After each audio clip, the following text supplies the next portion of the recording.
ದೇವರಿಗೆ ಸ್ತೋತ್ರವಾಗಲಿ ಪ್ರಿಯ ದೇವರಿಗೆ ಅಮೂಲ್ಯವಾದ ಮಕ್ಕಳೇ.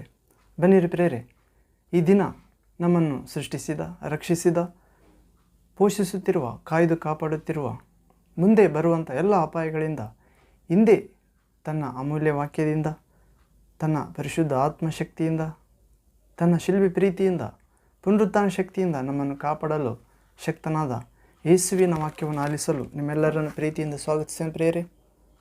ಯೇಸುವಿನ ವಾಕ್ಯವೇ ನಮ್ಮ ಆತ್ಮಕ್ಕೆ ಆಹಾರ ಪ್ರಿಯರೇ, ದೇಹಕ್ಕೆ ಆರೋಗ್ಯ, ಮನಸ್ಸಿಗೆ ತೃಪ್ತಿ.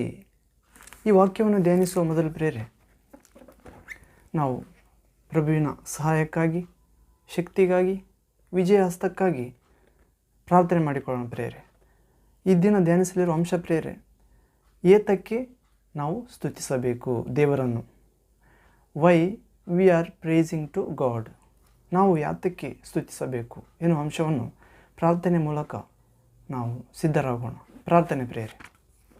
ತಂದೆ, ಸರ್ವಶಕ್ತ ದೇವರೇ, ಪರಿಶುದ್ಧನೇ ಪರಿಶುದ್ಧನೇ ಪರಿಶುದ್ಧನೇ, ನಿನ್ನ ಸನ್ನಿಧಿ ಯಾವಾಗಲೂ ನಮ್ಮೊಂದಿಗಿಟ್ಟು ಕಾಯ್ದು ಕಾಪಾಡುವಾತನೇ, ನಿಮಗೆ ಸ್ತೋತ್ರ ಪ್ರಭುವೇ. ಪ್ರಭುವೇ, ನೀನು ನಮ್ಮನ್ನು ಮೊದಲು ಪ್ರೀತಿಸಿದ್ದರಿಂದ ನಾವು ನಿಮ್ಮನ್ನು ಪ್ರೀತಿಸುವಂತೆ ಅನುಗ್ರಹಿಸಿದ್ದಕ್ಕಾಗಿ ಸ್ತೋತ್ರ ಪ್ರಭುವೇ. ನೀವೇ ನಮ್ಮೆಲ್ಲರನ್ನು ಶಿಲುಬೆ ಪ್ರೀತಿಯಿಂದ, ಪ್ರಾಣ ತ್ಯಾಗದಿಂದ ಆಕರ್ಷಿಸಿಕೊಂಡ ನಿಜವಾದ ಪ್ರೀತಿಯುಳ್ಳ ದೇವರಾಗಿದ್ದೀರಿ. ಪ್ರೀತಿಸುವವನು ದೇವರನ್ನು ಬಲ್ಲವನು, ಅವನು ದೇವರಲ್ಲಿ ನೆಲೆಗೊಂಡಿದ್ದಾನೆ. ಅದಕ್ಕೆ ಸಾಕ್ಷಿ ದೇವರ ಆತ್ಮನೇ. ದೇವರ ಮಕ್ಕಳೆಂದು ನಮಗೆ ಸಾಕ್ಷಿ ಕೊಡುವ ಮೂಲಕ ದೇವರೇ, ಪ್ರೀತಿಯಾದ ನಿಮ್ಮ ಮಾರ್ಗದಲ್ಲಿ, ಸತ್ಯದಲ್ಲಿ, ಜೀವದಲ್ಲಿ ಆತ್ಮನಾಗಿರುವ ದೇವರೇ, ಯೇಸುವೆ, ನೀವೇ ನಮ್ಮನ್ನು ಈ ವಾಕ್ಯದ ಮೂಲಕ ಯಾತಕ್ಕೆ ನಾವು ದೇವರನ್ನು ಸ್ತುತಿಸಬೇಕು, ಯಾತಕ್ಕೆ ನಾವು ನಮ್ಮ ಬಾಯಲ್ಲಿ ಯಾವಾಗಲೂ ಸ್ತುತಿ ಇರಬೇಕು, ಯಾತಕ್ಕೆ ಸ್ತುತಿಸಬೇಕು, ಸ್ತುತಿಗಳ ಸಿಂಹಾಸನದ ಮೇಲೆ ಆಸೀನನಾಗಿರುವ ನಿಮ್ಮನ್ನು ಯಾಕೆ ಸ್ತುತಿಸಬೇಕು ಎನ್ನುವ ಅಂಶವನ್ನು ಧ್ಯಾನಿಸುವಾಗ ದೇವ, ಇದೆಲ್ಲ ಭಾಗದಿಂದ, ವಾಕ್ಯದಿಂದ ನಮ್ಮೆಲ್ಲರೊಂದಿಗೆ ಮಾತನಾಡಿ ನಾವು ನಿಮ್ಮನ್ನು ಸ್ತುತಿ ಯಜ್ಞವನ್ನು ಸಮರ್ಪಿಸುವವರಾಗುವಂತೆ, ನಿನ್ನನ್ನು ಗೌರವಿಸುವವರಂತೆ, ಅದರ ಮೂಲಕ ನಾವು ಪವಿತ್ರ ರಾಜಮಾರ್ಗವಾದ ಪರಲೋಕ ಮಾರ್ಗದಲ್ಲಿ, ನಿತ್ಯ ಮಾರ್ಗದಲ್ಲಿ, ನಿತ್ಯ ಜೀವದ ಮಾರ್ಗದಲ್ಲಿ, ರಕ್ಷಣೆಯ ಮಾರ್ಗದಲ್ಲಿ, ಸಂಪೂರ್ಣ ರಕ್ಷಣೆಯ ಮಾರ್ಗದಲ್ಲಿ, ಜಯ ಜೀವಿತದ ಮಾರ್ಗದಲ್ಲಿ, ಸೈತಾನನನ್ನು, ಲೋಕವನ್ನು, ಶರೀರವನ್ನು, ಮರಣವನ್ನು ಜಯಿಸುವ ಮಾರ್ಗದಲ್ಲಿ ಸತ್ಯದೇವರೇ, ಸಮೃದ್ಧಿ ಜೀವ ನೀಡುವ ಯೇಸುವೆ, ನೀವೇ ನಡೆಸುತ್ತಾ ಬರಬೇಕೆಂದು, ಬೇಗನೆ ಬರಲಿರುವ ತಂದೆಯ ಮಹಿಮೆಯನ್ನು ಧರಿಸಿಕೊಂಡು ಬರಲಿರುವ, ತಂದೆಯ ದೂತರೊಂದಿಗೆ ಬರಲಿರುವ ಭಯಂಕರನಾದ ದೇವರು, ದೇವಕುಮಾರನಾದ ಯೇಸುವೆ, ನಿನ್ನ ನಾಮದಲ್ಲಿ ಪ್ರಾರ್ಥಿಸಿ ಬೇಡಿ ಹೊಂದಿದ್ದೇವೆ ಕ್ರಿಸ್ತನೇ. Amen, amen. Thank you Jesus, thank you Father, thank you holy spirit. ಅದು ಪ್ರೇರೆ, ನಮ್ಮ ಪ್ರಭು ರಾಜಾದಿರಾಜನಾಗಿದ್ದಾನೆ, ಪ್ರಭುಗಳ ಪ್ರಭು, ದೇವಾದಿ ದೇವರು, ಇರುವಾತನು ನಾನೇ ಎಂದು ಹೇಳಿದ್ದಾನೆ ಪ್ರೇರೆ. ಇರುವಾತನು ನಾನೇ ಎಂದು ನೀವು ಅರಿತುಕೊಳ್ಳದೆ ಹೋದರೆ ನೀವು ನಿಮ್ಮ ನಿಮ್ಮ ಪಾಪಗಳಲ್ಲೇ ಸಾಯುತ್ತೀರಿ ಎಂದು ಪರಿಸರ ಶಾಸ್ತ್ರಿಗಳಿಗೆ ಹೇಳಿರುವುದನ್ನು, ಆಚಾರ ಸಂಬಂಧವಾದ ಕ್ರೈಸ್ತ ಅಂದರೆ ಭಕ್ತರಿಗೆ ಹೇಳಿರುವುದನ್ನು ಪ್ರಭು ನೋಡುತ್ತೇವೆ. ಬನ್ನಿರಿ ಪ್ರೇರೆ, ಈ ದಿನ, ಈ ಸಮಯ ನಮ್ಮ ಸಂಪೂರ್ಣ ರಕ್ಷಣೆಗಾಗಿ, ಬೆಳಕಿನ ಜೀವಿತಕ್ಕಾಗಿ, ಆದರಣೆಯ ಜೀವಿತಕ್ಕಾಗಿ, ಆರೋಗ್ಯದ ಶಾಂತಿಯ ಜೀವಿತಕ್ಕಾಗಿ, ಸಾಕ್ಷಿಯಾಗಿ ಜೀವಿಸುವ ಜೀವಿತಕ್ಕಾಗಿ, ಪ್ರಭುವಿನ ಶಿಲುಬೆ ಪ್ರೀತಿಯನ್ನು ಸಾರಿ ಹೇಳುವ ಜೀವಿತಕ್ಕಾಗಿ ಈ ದಿನ ಆರಿಸಿಕೊಂಡ ಭಾಗ ಅಂಶ ಪ್ರೇರೆ, ಏತಕ್ಕೆ ಸ್ತುತಿಸಬೇಕು ನಾವು. ಇದನ್ನು ಧ್ಯಾನಿಸುವ ಮೊದಲು ಒಂದು ಹಾಡು ಹಾಡಿ ಸಿದ್ಧರಾಗೋಣ ಪ್ರೇರೆ. ಹಾಡು ಪ್ರೇರೆ, ಜೀವದಿಂದ ಎದ್ದಾತನೇ ಯೇಸು, ಸಮಾಧಿಯನ್ನು ಗೆದ್ದು ಮರಣದ ಮುಳ್ಳನ್ನು ಮುರಿದು, ಮೂರನೇ ದಿನ ಮರಣವನ್ನು ಜಯಿಸಿ, ಮರಣದ ಮುಳ್ಳನ್ನು ಮುರಿದು ಮೃತ್ಯುಂಜಯನಾಗಿ ಎದ್ದಿದ್ದಾನೆ ಪ್ರೇರೆ. ನಮ್ಮಂಥ ಪ್ರಭು ಅಂತ ದೇವರು ಎಲ್ಲಿಲ್ಲ ಪ್ರೇರೆ. ಅಲ್ಲೇ ಮರಣವೇ ನಿನ್ನ ವಿಷಯದ ಕೊಂಡಿಯಲ್ಲಿ, ನಿನ್ನ ವಿಷಯದ ಕೊಂಡಿ ಪಾಪವೇ. ಪಾಪಕ್ಕೆ ಶಕ್ತಿಯ ಆಧಾರಗಳು ಧರ್ಮಶಾಸ್ತ್ರವೇ. ಆದರೆ ಯೇಸು ಧರ್ಮಶಾಸ್ತ್ರವನ್ನು ಜಯಿಸಿದಾತನಾಗಿ, ಸ್ತ್ರೀಯಲ್ಲಿ ಹುಟ್ಟಿದಾತನಾಗಿ, ತನ್ನ ಶಿಲುಬೆಯ ಪ್ರೀತಿಯಿಂದ ಮರಣಿಸಿ ಪುನರುತ್ಥಾನ ಆಗಿ ಎದ್ದೇಳುವ ಮೂಲಕ 3ನೇ ದಿನ ಪುನರುತ್ಥಾನ ಶಕ್ತಿಯ ಮೂಲಕ ಮರಣದ ಮೇಲೆ ಜಯ ಕೊಟ್ಟಿದ್ದಾನೆ ಪ್ರಿಯರೇ. ಮರಣದ ಕೊಂಡಿಯನ್ನು ಮುರಿದಿದ್ದಾನೆ, ಧರ್ಮಶಾಸ್ತ್ರವನ್ನು ನೆರವೇರಿಸಿದ್ದಾನೆ, ಧರ್ಮಶಾಸ್ತ್ರದ ಹಿಡಿತದಿಂದ ನಮ್ಮೆಲ್ಲರನ್ನು ಬಿಡಿಸಿದ್ದಾನೆ. ಈಗ ನಾವು ನವೀನ ಸ್ವಭಾವದವರಾಗಿ, ನೂತನ ಸ್ವಭಾವವುಳ್ಳವರಾಗಿ, ನವ ಪ್ರೇರಿತರಾಗಿ, ಆತ್ಮ ಸಂಬಂಧವಾಗಿ ಪವಿತ್ರ ಆತ್ಮ ಮಾರ್ಗದಲ್ಲಿ ಆತ್ಮದಿಂದಲೂ ಸತ್ಯದಿಂದಲೂ ಆರಾಧಿಸುವವರಾಗಿದ್ದೇವೆ ಪ್ರೇರೆ. ಅಂಥವರೇ ತಂದೆಗೆ ಇಷ್ಟ ಎಂದು ತಂದೆ ಹೇಳಿದ್ದನ್ನು, ಯೇಸು ಹೇಳಿದ್ದನ್ನು ನಾವು ನೋಡುತ್ತೇವೆ. ಯೋಹಾನ ಸುವಾರ್ತೆ 4ನೇ ಅಧ್ಯಾಯ 24ನೇ ವಾಕ್ಯದಲ್ಲಿ. ನಮ್ಮ ಪ್ರಭು ಯೇಸುವಿನಲ್ಲಿರುವ ಕೃಪೆ ನಿತ್ಯ ಜೀವ, ಪಾಪ ಕೊಡುವ ಸಂಬಳ ಮರಣ, ಆದರೆ ದೇವರ ಉಚಿತ ವರ ನಮ್ಮ ದೇವಕುಮಾರ ಯೇಸು ಕ್ರಿಸ್ತನಲ್ಲಿರುವ ನಿತ್ಯ ಜೀವ. ಆ ಕೃಪೆ ನಿಮ್ಮೆಲ್ಲರಿಗೂ ನಮಗೂ ದೊರಕಿ ದೇವರನ್ನು ಮಹಿಮೆಪಡಿಸುವಂತಾಗಲಿ ಪ್ರೇರೆ. ಈ ವಾಕ್ಯದ ಮೂಲಕ, ಹಾಡಿನ ಮೂಲಕ. ಹಾಡು ಪ್ರೇರೆ. ಜೀವದಿಂದ ಎದ್ದವನೇ, ಜೀವದಿಂದೆದ್ದವನೇ ನಿನ್ನ ಆರಾಧನೆ ಮಾಡುವೆನು, ಜೀವದ ಅಧಿಪತಿಯೇ ನಿನ್ನ ಆರಾಧನೆ ಮಾಡುವೆನು, ಜೀವದಿಂದೆದ್ದವನೇಸುವೆ ನಿನ್ನ ಆರಾಧನೆ ಮಾಡುವೆನು, ಜೀವದ ಅಧಿಪತಿಯೇ ಕ್ರಿಸ್ತನೇ ನಿನ್ನ ಆರಾಧನೆ ಮಾಡುವೆನು. Hallelujah hosanna, hallelujah hosanna, hallelujah hosanna, hallelujah hosanna. ಮರಣವ ಗೆದ್ದವನೇ ನಿನ್ನ ಆರಾಧನೆ ಮಾಡುವೆನು, ಪಾತಾಳ ಜಯಿಸಿದಾತನೇ ನಿನ್ನ ಆರಾಧನೆ ಮಾಡುವೆನು. ಯೇಸುವೇ ಮರಣವ ಗೆದ್ದವನೇ ನಿನ್ನ ಆರಾಧನೆ ಮಾಡುವೆನು, ಪಾತಾಳ ಜಯಿಸಿದವನೇ ನಿನ್ನ ಆರಾಧನೆ ಮಾಡುವೆನು. Hallelujah hosanna, hallelujah hosanna. ಯೇಸುವೇ ನಿಮಗೆ ಹಲ್ಲೆಲೂಯಾ ಹೋಸನ್ನ, ತಂದೆ ದೇವ ಹಲ್ಲೆಲೂಯಾ ಹೋಸನ್ನ. ಪರಿಶುದ್ಧಾತ್ಮನೇ ನಿನ್ನ ಆರಾಧನೆ ಮಾಡುವೆನು, ಪರಾಕ್ರಮಶಾಲಿಯೇ ನಿನ್ನ ಆರಾಧನೆ ಮಾಡುವೆನು, ಪರಿಶುದ್ಧ ದೇವರಾತ್ಮನೇ ನಿನ್ನ ಆರಾಧನೆ ಮಾಡುವೆನು, ಪರಾಕ್ರಮ ದೇವರಾತ್ಮನೇ ನಿನ್ನ ಆರಾಧನೆ ಮಾಡುವೆನು. Hallelujah hosanna, hallelujah hosanna, hallelujah hosanna, hallelujah hosanna. ಅದ್ಭುತ ಸ್ವರೂಪನೇ ಸಪ್ಪ ನಿನ್ನ ಆರಾಧನೆ ಮಾಡುವೆನು, ಬಿಡುಗಡೆ ಕೊಡುವಾತನೇ ಕ್ರಿಸ್ತನೇ ನಿನ್ನ ಆರಾಧನೆ ಮಾಡುವೆನು. ಅದ್ಭುತ ಸ್ವರೂಪನೇ ನಿನ್ನ ಆರಾಧನೆ ಮಾಡುವೆನು, ಬಿಡುಗಡೆ ಕೊಡುವಾತನೇ ಕೊಟ್ಟಾತನೇ ನಿನ್ನ ಆರಾಧನೆ ಮಾಡುವೆನು.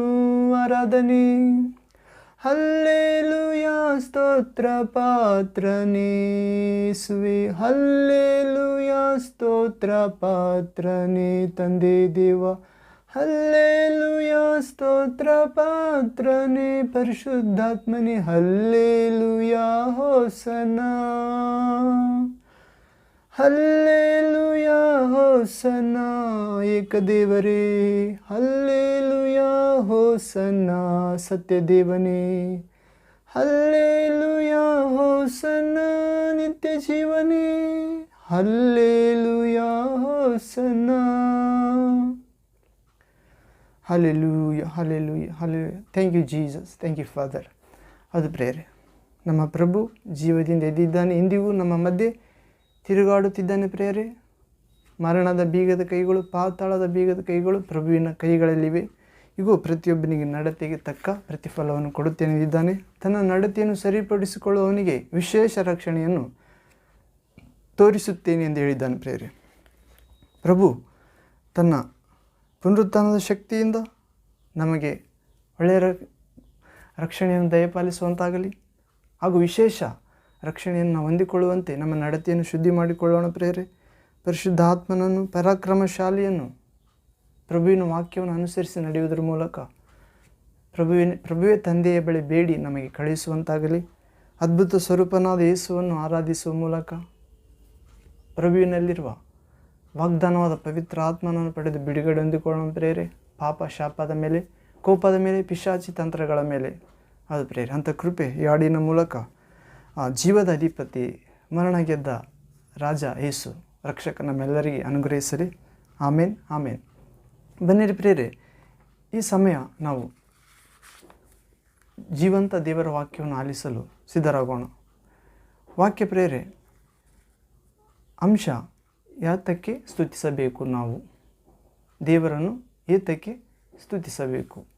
ನಾವು ಕೀರ್ತನೆಗಳ ಗ್ರಂಥ, ದಾವೀದನ ಅರಸ ಬರೆದ ಕೀರ್ತನೆಗಳ ಗ್ರಂಥ 51ನೇ ಅಧ್ಯಾಯ 15ನೇ ವಾಕ್ಯದಲ್ಲಿ ನೋಡುತ್ತೇವೆ. ದೇವರೇ, ಯಾವಾಗಲೂ ನಿನ್ನ ಸ್ತುತಿ ನನ್ನ ತುಟಿಗಳಲ್ಲಿ ಇರಲಿ ಎಂದು ಹೇಳುತ್ತಿದ್ದಾನೆ ಪ್ರೇರೆ.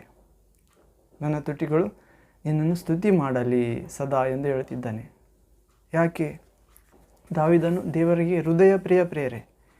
ದೇವರ ಹೃದಯಕ್ಕೆ ಇಷ್ಟವಾದದ್ದು ಸ್ತುತಿ ಎಂದು ಈ ವಾಕ್ಯದ ಮೂಲಕ ನಾವು ನೋಡುತ್ತೇವೆ. ಹಾಗೂ ಇಬ್ರಿಯರ ಗ್ರಂಥದಲ್ಲಿ ನೋಡುತ್ತೇವೆ ಪ್ರೇರೆ.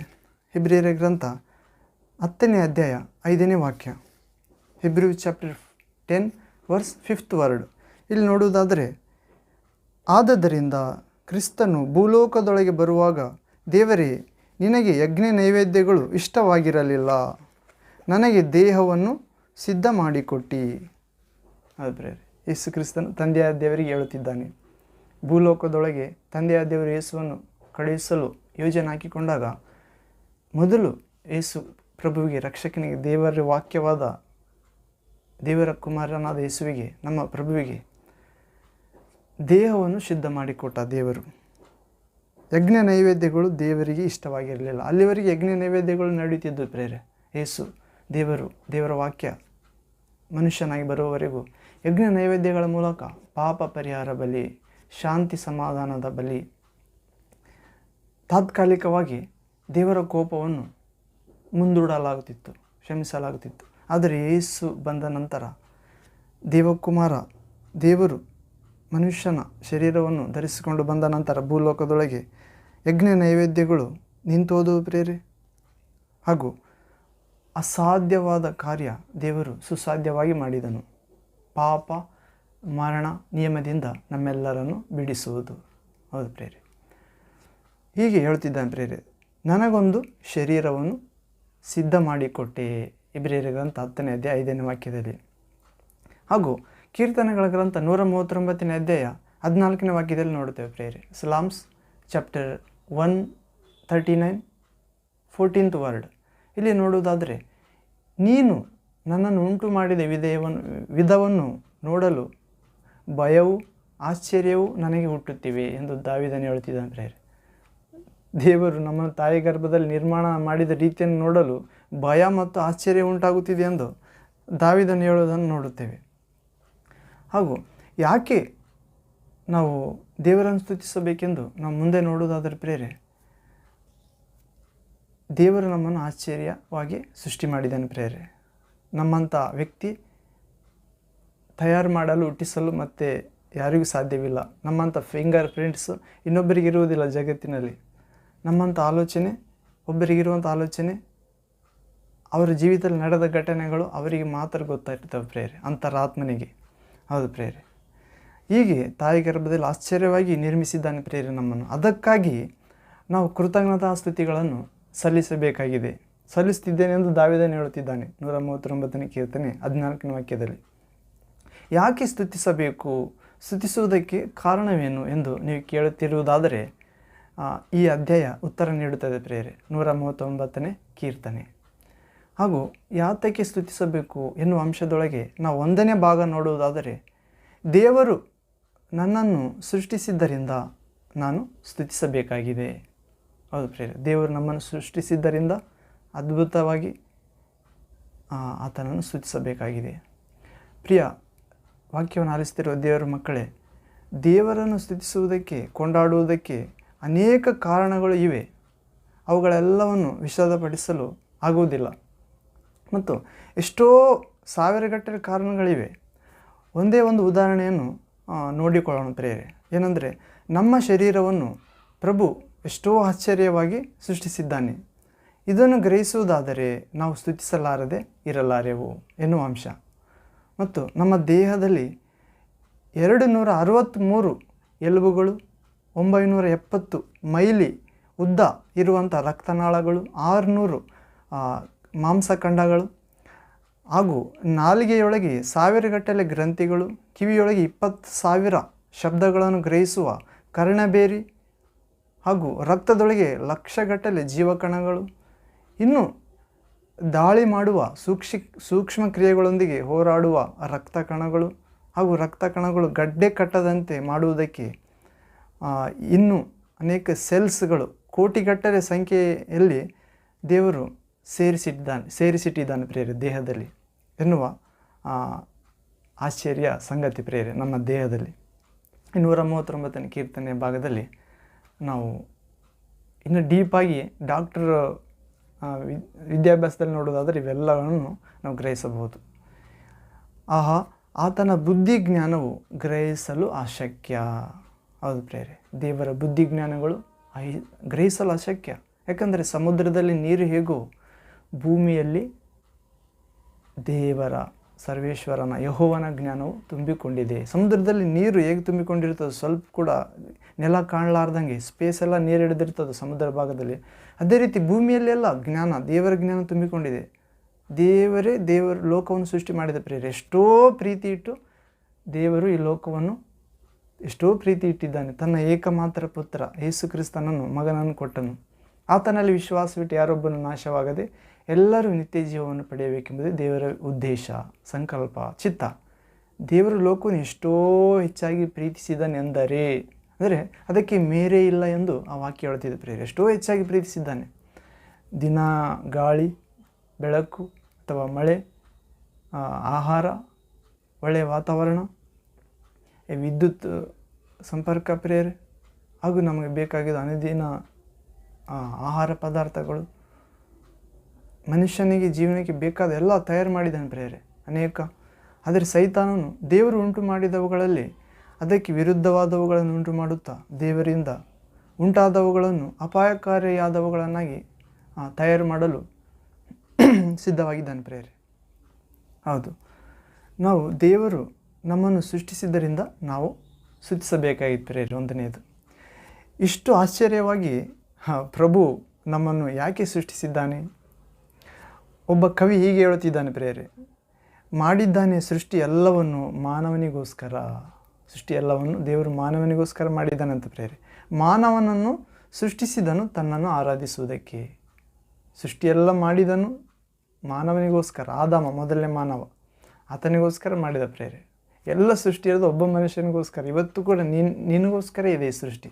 ನೀನು ಅದನ್ನು ಕೃತಜ್ಞತಾ ಭಾವದಿಂದ ಕಾಪಾಡುತ್ತಾ, ದೇವರ ಸೃಷ್ಟಿ ಎಂದು ಗೌರವಿಸುತ್ತಾ, ಆ ಸೃಷ್ಟಿಯಲ್ಲಿ ನಿನ್ನಂತೆ ಪಾಲ್ಗೊಂಡಿರುವ ಪ್ರತಿಯೊಬ್ಬರನ್ನು ಗೌರವಿಸುತ್ತಾ, ಅವರನ್ನು ದೇವರ ಜ್ಞಾನದ ಕಡೆ ನಡೆಸುತ್ತಾ, ಅಪಾಯದಲ್ಲಿರುವವರಿಗೋಸ್ಕರ ಪ್ರಾರ್ಥಿಸುತ್ತಾ, ಪಾಪದಲ್ಲಿ ಬಿದ್ದಿರುವವರಿಗೋಸ್ಕರ ಪ್ರಾರ್ಥಿಸುತ್ತಾ, ಮರಣದ ಅಂಚಿನಲ್ಲಿರೋರಿಗೋಸ್ಕರ ಪ್ರಾರ್ಥಿಸುತ್ತಾ, ಹಾಗೂ ಆಕ್ಸಿಡೆಂಟ್, ಅನಾರೋಗ್ಯ ಅಥವಾ ಜಗಳ ಇರುವ ಕುಟುಂಬಗಳಲ್ಲಿ ಇವೆಲ್ಲನೂ ದೇವರಿಗೆ ಸಮ್ಮುಖದಲ್ಲಿ ಒಪ್ಪಿಸುತ್ತಾ, ಎಲ್ಲರನ್ನು ಕಾಪಾಡು ದೇವರೇ ಎಂದು ರಕ್ಷಿಸಲು ಪ್ರಾರ್ಥಿಸುತ್ತಾ ದೇವರನ್ನು ಆರಾಧಿಸಬೇಕಾಗಿದೆ ಪ್ರೇರೆ, ಎಲ್ಲರ ಕ್ಷೇಮಕ್ಕಾಗಿ.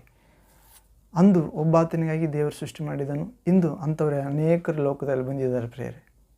ಎಲ್ಲರಿಗೋಸ್ಕರ ಇವತ್ತು ದೇವರು ಸೃಷ್ಟಿ ಇದೆ ಎನ್ನುವ ಸತ್ಯ. ಅಂದು ಮಾನವನಿಗೋಸ್ಕರ ದೇವರು ಸ್ತುತಿಸುವುದಕ್ಕೆ ನಿರ್ಮಿಸಿದನು ಪ್ರೇರೆ.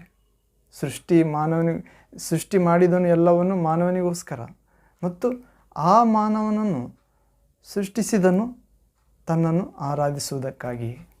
ಅದು ಪ್ರೇರೆ, ನಾವು ಕೂಡ ಈ ಸೃಷ್ಟಿಯೆಲ್ಲ ನಮಗೋಸ್ಕರ ಸೃಷ್ಟಿ ಮಾಡಿದಾನ ದೇವರು. ನಾವು ಕೂಡ ಅದನ್ನು ಅನುಭವಿಸುತ್ತಾ ದೇವರನ್ನು ಆರಾಧಿಸಬೇಕೆಂದು ಆ ಸೃಷ್ಟಿ ಉದಾಹರಣೆಯಾಗಿ ತೆಗೆದುಕೊಳ್ಬೇಕು ಪ್ರೇರೆ. ನಾವಿಂದು ಊಟ ಮಾಡುತ್ತಿರೋ ಆಹಾರ, ಪಾನ, ಗಾಳಿ, ಬಟ್ಟೆ, ಮನೆ ಎಲ್ಲವುಗಳಿಗೋಸ್ಕರ ದೇವರಿಗೆ ಆರಾಧಿಸಬೇಕು. ಹಾಗೂ ಆತನು ಮನುಷ್ಯನಾಗಿ ಬಂದಿದ್ದನ್ನು ಗ್ರಹಿಸಿ ಅನೇಕರಿಗೆ ತಿಳಿಸಬೇಕು. ನರಕ ಇದೆ, ತೀರ್ಪು ಇದೆ, ಸ್ವರ್ಗ ಇದೆ, ಆತ್ಮ ಶಾಶ್ವತ, ಶರೀರ ನಶ್ವರ, ತಾತ್ಕಾಲಿಕ, ಮಹಿಮಾ ಶರೀರ ಇದೆ ಆತ್ಮಕ್ಕೆ ಮುಂದಣ ಲೋಕದಲ್ಲಿ. ಒಂದೇ ಜೀವನ, ಮತ್ತೊಂದು ಜೀವನ ಇಲ್ಲ. ಒಂದೇ ಸಾರಿ ನಾವು ಜೀವಿಸಬೇಕು. ನಮ್ಮ ದೇಹದಲ್ಲಿ ಮಾಡಿದ ಒಳಿತು, ಕೆಡುಕು, ಪಾಪ, ಪುಣ್ಯ, ವಿಶ್ವಾಸ, ಅವಿಶ್ವಾಸ, ಕ್ರಮ, ಅಕ್ರಮ, ಜ್ಞಾನ, ಅಜ್ಞಾನ, ನೀತಿ, ಅನೀತಿ ಇವೆಲ್ಲವುಗಳಿಗಾಗಿ, ದೇವರನ್ನು ದೂಷಿಸಿದ್ದಕ್ಕಾಗಿ, ದೇವರನ್ನು ಪ್ರೀತಿಸಿದ್ದಕ್ಕಾಗಿ, ದೇವರ ಆಜ್ಞೆ ಕೈಗೊಂಡಿದ್ದಕ್ಕಾಗಿ, ದೇವರ ಆಜ್ಞೆ ಮೀರಿದ್ದಕ್ಕಾಗಿ ಇವೆಲ್ಲವಿಗೆ ಉತ್ತರ ಹೇಳಬೇಕು ದೇವರಿಗೆ. ಹೌದು ಪ್ರೇರೆ, ನೀವು ಕೇಳುವ ವಿಷಯದಲ್ಲಿ ತೀವ್ರವಾಗಿರ್ರಿ, ಮಾತನಾಡುವ ವಿಷಯದಲ್ಲಿ ಮಿತವಾಗಿರ್ರಿ. ಏಕೆಂದರೆ ಅದಕ್ಕೆಲ್ಲ ಉತ್ತರ ಕೊಡಬೇಕು ಪ್ರೇರೆ, ತೀರ್ಪಿನ ದಿನದಂದು ಅಂತ ಹೇಳಿದ್ದಾನೆ ಪ್ರೇರೆ. ಲೋಕದವರಿಗೆ ಈ ವಾಕ್ಯ ಗೊತ್ತಿಲ್ಲ ಅವರಿಗೆ. ಆದರೆ ದೇವರನ್ನು ಪ್ರೀತಿಸುವವರು, ದೇವರನ್ನು ಕಂಡುಕೊಂಡರು, ಕೆಲವರು ಯೇಸು ದೇವರೆಂದು, ಅಥವಾ ಕ್ರೈಸ್ತ ಕುಟುಂಬದಲ್ಲೇ ಹುಟ್ಟಿದವರು, ಕೆಲವರು ಸಮಯ ಬರುತ್ತಲೇ ಆತನೇ ನಿಜವಾದ ದೇವರೆಂದು ಕಂಡುಕೊಂಡ್ರೆ ಇವರಿಗೆಲ್ಲ ಗೊತ್ತಿದೆ ಪ್ರೇರೆ. ಎಲ್ಲದಕ್ಕೂ ದೇವರಿಗೆ ನಾವು ಲೆಕ್ಕ ಒಪ್ಪಿಸಬೇಕೆಂದು. ಅದಕ್ಕೆ ಸಮಯ ಸ್ವಲ್ಪ ಇದೆ ಎಂದು ತಿಳಿದು ಉಳಿದಿರುವ ಶೇಷ ಜೀವಿತವನ್ನು ನಾವು ಭಯಭಕ್ತಿಯಿಂದಲೂ ಪರಿಶುದ್ಧತೆಯಿಂದಲೂ ಯೇಸುವಿನ ಆಗಮನವನ್ನು ಎದುರು ನೋಡುತ್ತಾ ಅನೇಕರಿಗೆ ಯೇಸುವಿನ ಮಾರ್ಗದಲ್ಲಿ ನಡೆಸಲು ಪ್ರಯತ್ನಿಸುತ್ತಾ ಸತ್ಕಾರ್ಯಗಳನ್ನು ಮಾಡುವುದಕ್ಕಾಗಿ ಯೇಸುವಿನಲ್ಲಿ ನಮ್ಮನ್ನು ಸೃಷ್ಟಿಸಿದ್ದಾನೆ ಎಂದು ನಾವು ವಾಕ್ಯ ಹೇಳಿದ ಪ್ರಕಾರ ಸತ್ಕಾರ್ಯ ಮಾಡುತ್ತಾ, ವಾಕ್ಯದಲ್ಲಿ ಇಲ್ಲದೆ ಇರುವ ಸತ್ಕಾರ್ಯಗಳನ್ನು ಮಾಡದೆ, ವಾಕ್ಯದಲ್ಲಿ ಹೇಳಿದಂತೆ ನಿನ್ನಂತೆ ನಿನ್ನ ನೆರೆಯನ್ನು ಪ್ರೀತಿಸಿ ಎಂದು ಹೇಳುವ ಸತ್ಕಾರ್ಯಗಳನ್ನು ಮಾಡುತ್ತಾ ನಾವು ಪ್ರಭುವನ್ನು ಸೇವಿಸೋಣ ಪ್ರೇರೆ. ಆತನ ಆಗಮನ ನಿಶ್ಚಯ ಪ್ರೇರೆ. ಆಕಾಶದಿಂದ ಆ ಮಂಜು ಮಳೆ ಹೇಗೆ ಬೀಳುತ್ತದೋ ಆತನ ಮಾತು, ಆತನ ಆಗಮನ ನಿಶ್ಚಯ ಪ್ರೇರೆ. ನಾನು ಕಳುಹಿಸಿಕೊಟ್ಟ ವಾಕ್ಯ ಕಾರ್ಯವನ್ನು ಸಿದ್ಧಿ ಮಾಡಿ ದೇವರಲ್ಲಿಗೆ ಹೋಗುತ್ತದೆ ಅಂತ ಪ್ರೇರೆ. ಯೇಸುವೇ ದೇವರ ವಾಕ್ಯ ಆಗಿದ್ದಾನೆ. ಆತ ಬಂದನು, ಅನೇಕ ಮಾನವರಿಗೋಸ್ಕರ ಯಾತನೆ ಅನುಭವಿಸಿದನು. ಅವರ ರೋಗ, ಬಾಧೆ, ಬವಣೆ, ದೆವ್ವಗಳ ಕಾಟ, ಕಷ್ಟ ಸಂಕಟ ತನ್ನ ಮೇಲೆ, ಪಾಪದ ಭಾರ, ವಿಶೇಷವಾಗಿ ವಂಶ ಪಾರಂಪರ್ಯದಿಂದ ಬಂದ ಪಾಪ, ಪೂರ್ವಜರಿಂದ ಬಂದ ಪಾಪ ಪ್ರೇರೆ. ನಾವು ಧರ್ಮೋಪದೇಶ ಕಾಂಡದಲ್ಲಿ ನೋಡುತ್ತೇವೆ, ನಿಮ್ಮ ಪಾಪವು ನಿಮ್ಮ ಮಕ್ಕಳ 3 ತಲೆಮಾರುವರೆಗೆ ಬರುತ್ತದೆ. ದೇವರಿಗೆ ಅವಿಧೇಯರಾದರೆ ಅದು ಪಾಪ, ಅವ್ರ ಮಕ್ಕಳು, ಮೊಮ್ಮಕ್ಕಳು, ಅವ್ರ ಮಕ್ಕಳವರೆಗೆ ಬರುತ್ತದೆ. ದೇವರ ಮಾತಿಗೆ ಅವಿಧೇಯರಾದರೆ, ದೇವರ ಮಾತಿಗೆ ವಿಧೇಯರಾದರೆ ದೇವರ ಆಶೀರ್ವಾದ 1000 ತಲೆಗಳವರೆಗೆ ಬರುತ್ತದೆ. ಹೌದು ಪ್ರೇರೆ. ಅನೇಕರು ದೇವರ ಆಶೀರ್ವಾದಕ್ಕೆ ಪಾತ್ರರಾಗಿದ್ದಿಲ್ಲ, ಅನೇಕರು ದೇವರ ಶಾಪಕ್ಕೆ ಗುರಿಯಾಗಿದ್ದರು. ಅವರು ಹುಟ್ಟುವ ಮಕ್ಕಳು, ಮೊಮ್ಮಕ್ಕಳು 3 ತಲೆ ಶಾಪಕ್ಕೆ ಗುರಿಯಾಗಿದ್ದರು.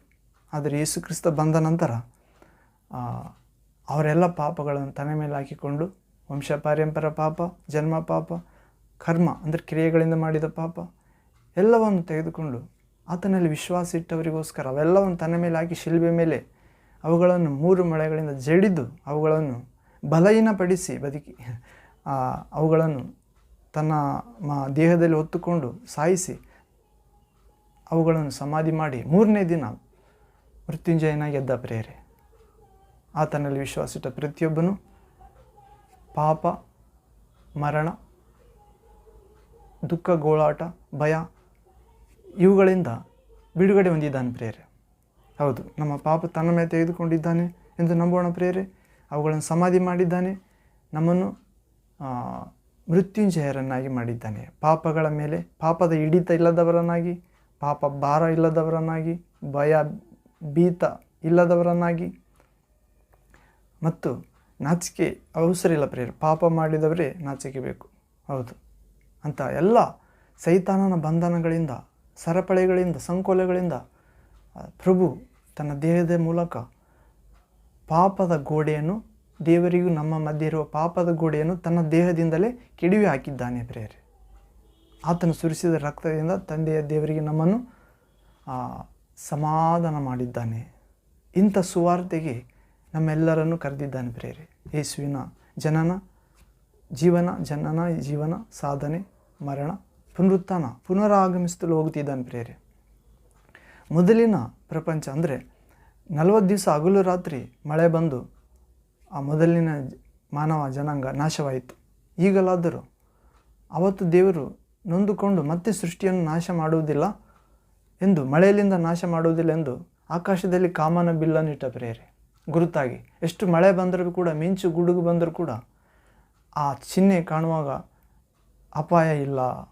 ಮೊದಲು 40 ದಿವಸ ಹಗಲು ಬಂದು ಮಾನವರ ಪಾಪಕ್ಕೆ ನಾನು ಅವರನ್ನು ನಾಶ ಮಾಡಿದ್ದೆ, ಈಗ ನಾಶ ಮಾಡುವುದಿಲ್ಲ ಎಂದು ದೇವರು ಅಂದು ನೋಹನಿಗೆ ಗುರುತು ಕೊಟ್ಟಿದ್ದಾನೆ ಪ್ರಿಯರೇ. ಆದರೆ ಈಗ ಯೇಸು ಬರುವಾಗ ಆ ಪ್ರಪಂಚ ಮುಕ್ತಾಯ ಆಗುತ್ತದೆ ಪ್ರಿಯರೇ. ಪೇತ್ರನ ಪತ್ರಿಕೆಯಲ್ಲಿ ನೋಡುತ್ತೇವೆ, ಈಗಿನ ಭೂಮಿ ಆಕಾಶಗಳು ಬೆಂಕಿಯ ನಾಶನಕ್ಕಾಗಿ ಇಡಲ್ಪಟ್ಟಿವೆ. ಹೌದು ಪ್ರಿಯ, ಅಂದು ಭೂಮಿಯಲ್ಲಿರುವ ಮನುಷ್ಯರು, ಪ್ರಾಣಿ, ಪಶು, ಪಕ್ಷಿ, ಕ್ರಿಮಿಕೀಟಗಳು, ಜಲಜಂತುಗಳು, ಎಲ್ಲ ಗಿಡ ಮರಗಳು, ಬೆಟ್ಟಗುಡ್ಡಗಳು ಅನೇಕ ನಾಶವಾದವು. ಆದರೆ ಆಕಾಶ ಭೂಮಿ ನಾಶ ಆಗಲಿಲ್ಲ ಪ್ರಿಯರೇ. ಇವಾಗಲಾದರೂ ಆಕಾಶದಿಂದ ಬೆಂಕಿ ಸುರಿಯಲಾಗುತ್ತದೆ, ಭೂಮಿ ಅದರಲ್ಲಿರುವ ಕೆಲಸಗಳು ಸುಟ್ಟು ಹೋಗುತ್ತವೆ ಎಂದು ಪೇತ್ರನ 2ನೇ ಪತ್ರಿಕೆಯನ್ನು ನೋಡುತ್ತೇವೆ. ಹೌದು ಪ್ರಿಯರೇ, ನಾವಾದರೂ ಹೊಸ ಆಕಾಶ, ಹೊಸ ಭೂಮಿ ಬರುವುದನ್ನು ಎದುರು ನೋಡಬೇಕು ಪ್ರಿಯರೇ.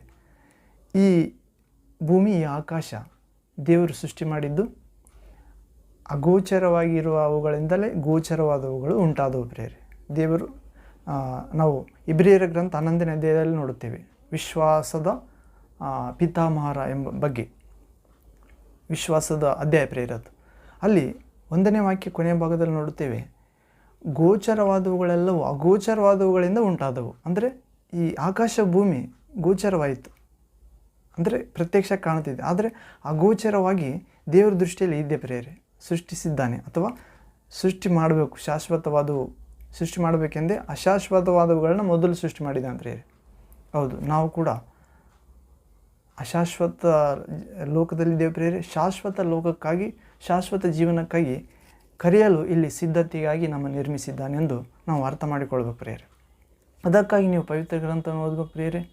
ಬೈಬಲ್, ಸತ್ಯವೇದ ಗ್ರಂಥ, ಪವಿತ್ರ ಗ್ರಂಥ ಇದೇ ದೇವರು, ಪರಿಶುದ್ಧ ದೇವರ ಆತ್ಮ ಆಗಿರುವ ದೇವರು ತನ್ನ ಭಕ್ತರಲ್ಲಿ, ತನ್ನನ್ನು ವಿಶ್ವಾಸಿಸುವ ಮಕ್ಕಳಲ್ಲಿ, ಸೇವಕರಲ್ಲಿ ತುಂಬಿಕೊಂಡು ಶಕ್ತಿಯಾಗಿ ಅವರ ಅಂತರಂಗದಲ್ಲಿ ಮಾತಾಡಿ, ಅವರ ಕಿವಿಯಲ್ಲಿ ಮಾತಾಡಿ, ಅಥವಾ ಆಕಾಶದಿಂದ ಗಾಳಿಯಲ್ಲಿ ಬೆಂಕಿ ಮೂಲಕ ಮಾತಾಡಿ ಬರೆಸಿದ್ದಾನೆ ಪ್ರಿಯರೇ.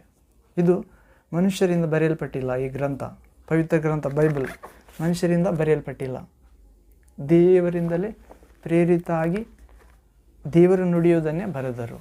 ಹೌದು ಪ್ರಿಯರೇ, ಅದನ್ನು ನಾವು ಅನುದಿನ ಓದುವಾಗ ಸೈತಾನ ಕಾರ್ಯಗಳಿಂದ ನಾವು ಮುಕ್ತರಾಗುತ್ತೇವೆ, ಅನಾರೋಗ್ಯದಿಂದ ಮುಕ್ತರಾಗುತ್ತೇವೆ, ದೂರ ದೃಷ್ಟಿ ಉಂಟಾಗುತ್ತದೆ ಪ್ರಿಯರೇ. ಹಾಗೂ ನರಕದ ಕರಾಳತೆ, ಕಠಿಣತೆ, ಕ್ರೂರತೆ, ಭಯಂಕರತ್ವ ಗೊತ್ತಾಗುತ್ತದೆ. ದೇವರ ವಾಕ್ಯಕ್ಕೆ ವಿಧೇಯರಾದವರ ಜೀವಿತ ಎಷ್ಟು ಸುರಕ್ಷಿತವಾಗಿರುತ್ತದೆ, ದೇವರ ವಾಕ್ಯಕ್ಕೆ ವಿಧೇಯರಾಗದವರ ಜೀವಿತ, ಯೇಸುವನ್ನು ವಿಶ್ವಾಸಿಸಲಾರದವರ ಜೀವಿತ ಎಷ್ಟು ಇಕ್ಕಟ್ಟಾಗಿರುತ್ತದೆ. ಅವರ ಮುಂದಣ ಸ್ಥಿತಿ ಬಹು ಭಯಾನಕವಾಗಿದೆ. ಅವರು ಇಹಲೋಕದ ಮಿಥ್ಯೆ ದೇವರು ಅವರ ಕಣ್ಣಿಗೆ ಅಂಧಕಾರದ ಪರೆಯನ್ನು ಎಳೆದಿದ್ದಾನೆ ಎಂದು ನಾವು ಬೈಬಲ್ ವಾಕ್ಯ ಓದುವುದರ ಮೂಲಕ ನೋಡುತ್ತೇವೆ ಪ್ರಿಯರೇ. ಕೊರಿಂಥ 1ನೇ ಪತ್ರಿಕೆ 4ನೇ ಅಧ್ಯಾಯ 4ನೇ ವಾಕ್ಯದಲ್ಲಿ ನೋಡುತ್ತೇವೆ, ಇಹಲೋಕದ ಮಿಥ್ಯೆ ದೇವರು ಈ ಲೋಕದ ಜನರಿಗೆ ಅವರ ಕಣ್ಣಿಗೆ ಅಂಧಕಾರದ